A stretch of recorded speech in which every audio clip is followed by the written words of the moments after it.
Whenever that thought haunts you, just wait. Don't worry. रुको थोड़ा सा. आंख बंद करो at a particular moment and for 10 minutes घड़ी सेट करो 10 minute. It's not a small time. 10 minute तुम अपनी सांसों के साथ अंदर जाओ और बाहर आओ. And I can write you and guarantee you'll revert me back into the mail. It's a wonderful thing. That entire thought will melt away. पर 10 मिनट मिनिमम लगेगा. और तुम उसका अगर फर्दर एंजॉय करना चाहते हो तो उसको 20 मिनट कर दो, क्योंकि 10 मिनट के बाद वो थॉट तो मेल्ट हो जाएगा. You will feel relaxed. तो वो जो रिलैक्समेंट की फीलिंग पैदा हो रही, because you have digested your energy.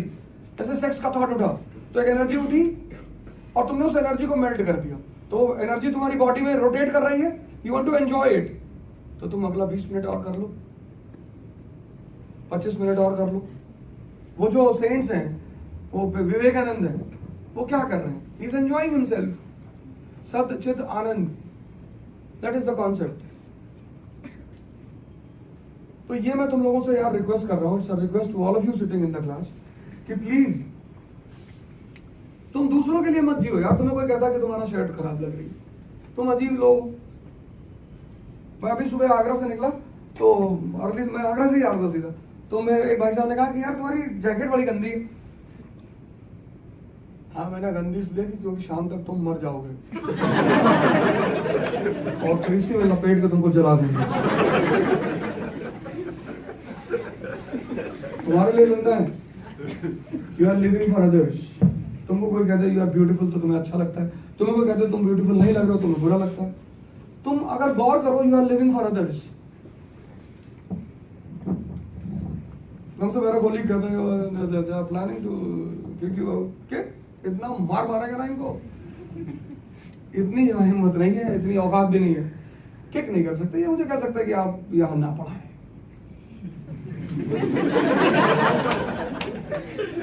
ये कह सकते हैं कि आप यहां ना पढ़ाएं. ये मुझसे कह सकते. किक मतलब इतनी इनकी औकात नहीं. यूपी बगल में है गाजियाबाद, और गुज्जर रहते हैं उधर नोएडा और गाजियाबाद में, और आधे तो मेरे दोस्त हैं. कासना वासना है, दादरी वादरी, 6.5 फीट हाइट है, 500 kg वेट है, पेड़ पकड़ के हिला रहे. मुझे पूछो क्या कर रहे हो भैया? लड़ाई वड़ाई हो रही, मजा नहीं आ रहा. और मजा ये है कि खाना अच्छा खा रहे हैं ना. खाना गुज्जर के घर में घी में पानी में घी डाल के पीते हो. पानी पी रहे का 1 चम्मच डाल दे. मेरा दोस्त है हिमांशु भाटी में, उसके घर गया तो हर चीज में घी. तो लास्ट में जब दूध आया तो दूध में भी घी डाल दी. तो मैंने कहा you are putting ghee in the milk. हाँ, बोले एनर्जी आती है. अरे तो मैंने कहा जब दोबारा डालना था तब निकाले ही गाय.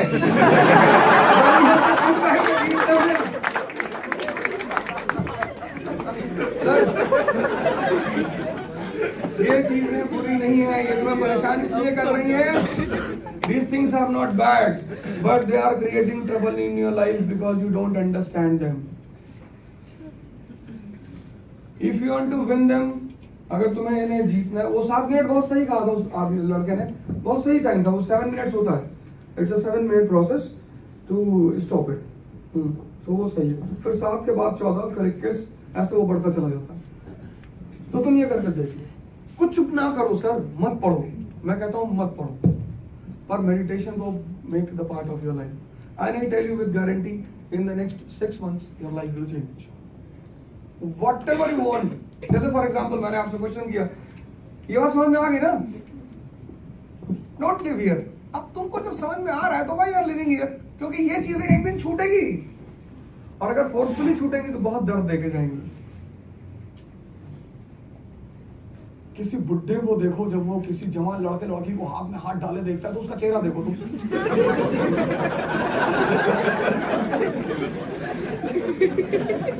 माय एक्सपेरिमेंट विद ट्रुथ इसी को तो बोलते हैं.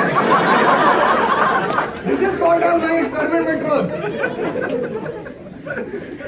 तुम जैसे किसी बुजुर्ग आदमी को देखो ना 70 प्लस, और तुम्हारा हस्बैंड तुम्हारे साथ में या तुम्हारा बॉयफ्रेंड तुम्हारे साथ, तुम हाथ में ऐसे हाथ डाल या फिर कंधे पे सर रख दो. वो बुड्ढे को देखो, तो पूरा चेहरा he goes back into his memory. Memory तो सेव होती है, तो मेमोरी यहाँ होती है, तो फिर उसे अपना याद आने लगता. तब वो गाली देता है, ये बर्बाद हो जाओगे तुमने नहीं किया था, नहीं नहीं हाँ। लेकिन जो व्यक्ति उस चीज को एंजॉय कर चुका और ओवरकम चुका है, वो तुम्हें कभी गाली नहीं देगा, वो तुम्हें कभी गाली दे ही नहीं सकता, पॉसिबिलिटी नहीं। वो हंसेगा कि चलो भगवान तुम्हें भी रास्ते पे लाए, कोई बात नहीं, बट एंजॉय, कोई बात। वो तुमसे कहेगा कोई बात, कैरी ऑन। पर सोसाइटी तुम में गिल्ट पैदा करेगी, सोसाइटी से बच के रहो, ओवरकम करो इन्हें, मेडिटेट करो, 3 जगह जाओ, जिम, लाइब्रेरी और मंदिर। इन 3 चीजों को अपना जगह बना लो until and unless you don't qualify IAS। जैसे तुम 10 घंटे 8 घंटे लाइब्रेरी में बैठो, तुम जब फेडअप हो गए लाइब्रेरी से तो तुम मंदिर चले आओ, मस्जिद चले जाओ, गुरुद्वारे चले जाओ, 1 घंटा वहां बैठो, पूरे सांसों को पढ़ो, कोई बात नहीं, ये भागेगा, ये तुमसे कहेगा क्या बेवकूफी जैसी बातें कर लो, कर कभी कभी बेवकूफी भी कर लो यार जिंदगी में। सिगरेट अगर पीना समझदारी है तो ध्यान करना बेवकूफी कैसे हो सकता है? तो 1 घंटा मंदिर में बैठ जाओ और कम से कम 1 घंटे जिम में बैठ जाओ, जिम जरूर जाया करो, नहीं तो तुम्हारे शरीर में 3 चीजें इकट्ठा होने लगेंगी, यूरिक एसिड, कोलेस्ट्रॉल और sugar. They come out only through your sweat. Whatever you eat, 70% comes out from your excreta. Only 70. 30% is left in your body. इसलिए सारे धर्म कहते हैं कि पसीने की रोटी खानी चाहिए। तो पसीने की रोटी का मतलब ही ये है कि when you sweat, तो these 3 things come out. Uric acid, cholesterol and sugar. And these 3 things are the base for all the big diseases. अब तुम सोचो कोलेस्ट्रॉल शरीर में बढ़ गया, यूरिक एसिड बढ़ गई, तो ये जहर ही तो है। तो जो जहर वाले सेल्स बढ़ने लगेंगे, ये उनको प्रमोट करेंगे, जहर को जहर देने लगेगा, कैंसर हो जाएगा।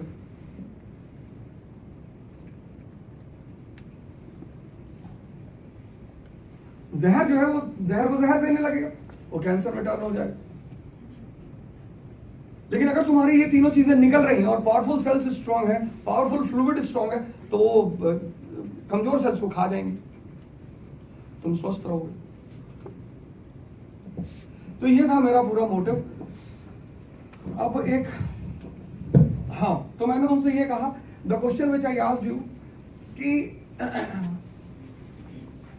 The drawbacks of 4 Mughal rulers, later Mughals. अब this is the question of 2nd page of NCERT. पहला रूलर, who is the first ruler? Bahadur Shah Wani. Who is the second ruler? Jahangir Shah. Who is the third ruler? Farrukhsiyar. Who is the 4th ruler? Muhammad Shah Rangila. They are the 4 rulers. ठीक? NCERT पढ़ी विपिन चंद्रा की? किसने पढ़ी? What amount was left in a treasury when Aurangzeb died in 1707? ये 2nd page का question है।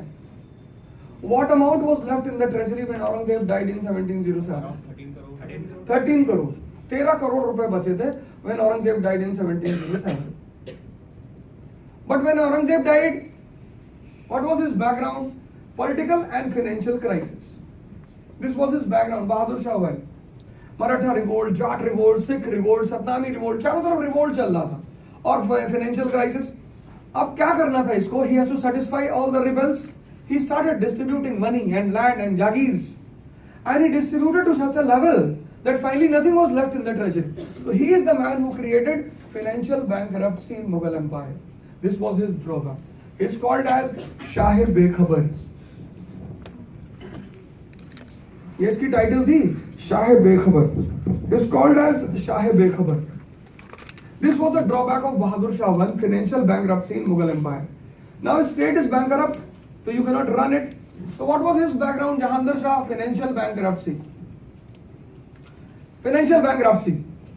अब आप राज्य तो चला नहीं सकते, पैसा है नहीं. So the person who will help you, will dictate you. So his drawback was emergence of kingmakers. यहीं पे तुम्हें पहली बार किंग मेकर मिलेगा, जहांगीर शाह का किंग मेकर जुल्फिकार अली खान. लेकिन जब एक नोबल, अब मान लो there are 10 nobles in a court, out of 10 1 is dictating the king, 9 will be disappointed. So what is his background? Role of kingmakers, but other nobles are disappointed. They started conspiring. They started instigating the king. When they started instigating the king, he starts taking action against the kingmaker. Farrukh Siyar takes the action against Sayyid brothers. They killed Farrukh Siyar.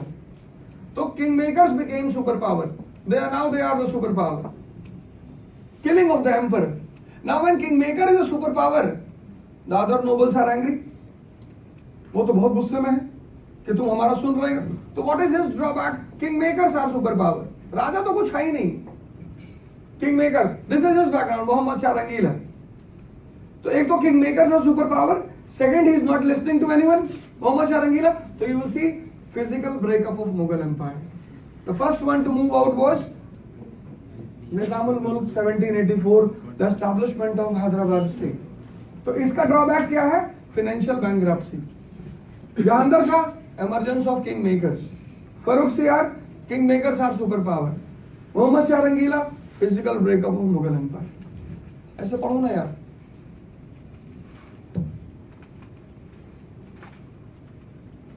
तुम खुद सोच के देखो, सोच कर कि अगर तुम मारुति नहीं चला सकते 800 तो ट्रक कैसे चलाओगे यार?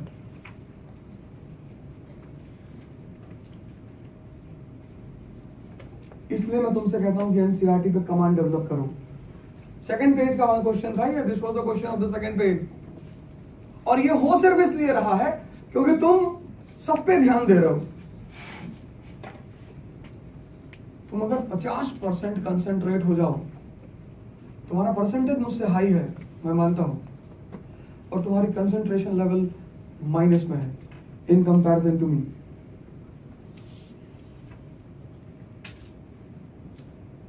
बस इसीलिए तुम्हें 96% लाने के बाद भी मुझसे पढ़ना पड़ रहा है. Because your concentration level is in minus.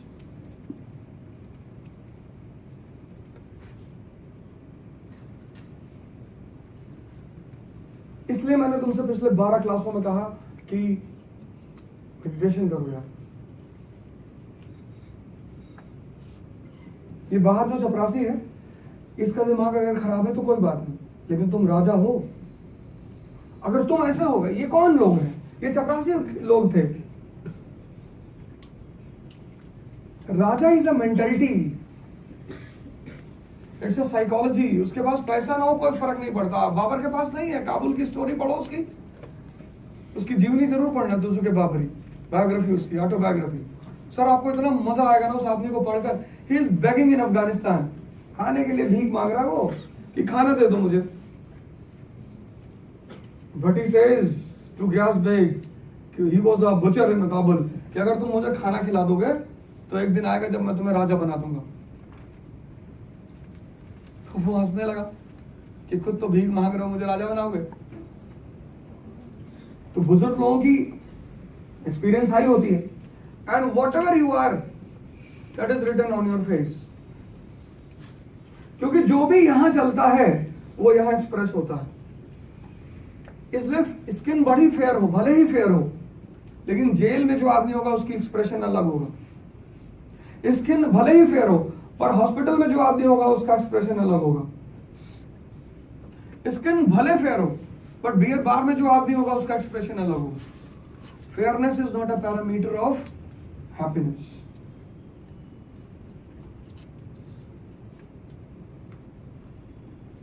तो बहुत फेयर आदमी है, बहुत फेयर कॉम्प्लेक्शन है, गोरा है, लेकिन अगर टाटा मेमोरियल हॉस्पिटल में एडमिटेड है लास्ट फेज कैंसर में, तो तुम उसे देखना नहीं चाहोगे. इसलिए जो एब्सेंट माइंड है ना उसको फेयर होना है, और जो एनलाइटेड माइंड है उसको ताकतवर होना है. क्योंकि ये जो चमक यहां पर है, that is because of power. यहां चमक नहीं है क्योंकि यहां पावर नहीं है. तो तुम्हें फिजिक्स पढ़ाई गई थी कि तुम्हें समझो पावर एनर्जी दोनों में डिफरेंस क्या है, और फोर्स. तीनों अलग अलग चीजें हैं, पावर, एनर्जी एंड फोर्स.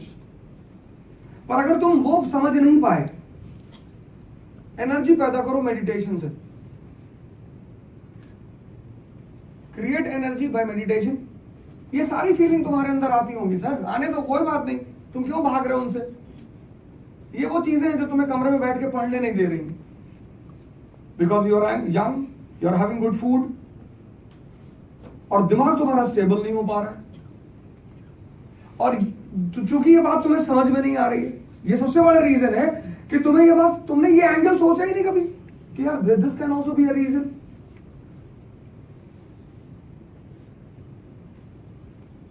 तो फिर तुम्हें लगा कि यार, तो एनर्जी क्रिएट करो मेडिटेशन से, फिर उसको पावर में कन्वर्ट करो। पावर में क्या कन्वर्ट होगी? एनर्जी। पावर में कन्वर्ट करो, देखो कितना फोर्स आ जाता है तुम्हारे अंदर। तुम जो भी बोलोगे लोग सुनेंगे। अब एक रिक्शा वाला क्या है, उसके पास एनर्जी नहीं है, तो अगर वो बोले ध्यान पे तो लोग बहुत पीटेंगे उसको, क्योंकि उसके वर्ड में एक डेड बॉडी, मान लो एक मेल डेड बॉडी है, उसका तुमने सीमेन निकाला और किसी वुमन के वूम में डाल दिया, बच्चा पैदा होगा? नहीं, कभी नहीं होगा, कभी नहीं, इट्स नॉट पॉसिबल। तो when you speak without energy, तो तुम एक काम करो, मेडिटेशन से एनर्जी पैदा करो, मेडिटेशन से, फिर उस एनर्जी को पावर में कन्वर्ट करो, फिर फोर्स तुम्हारे अंदर अपने आप आएगी, तुम खुद ही चमकोगे। कैसे? वियतनाम हेडिंग डाल लो, समझ लेते, पढ़ लेते हो।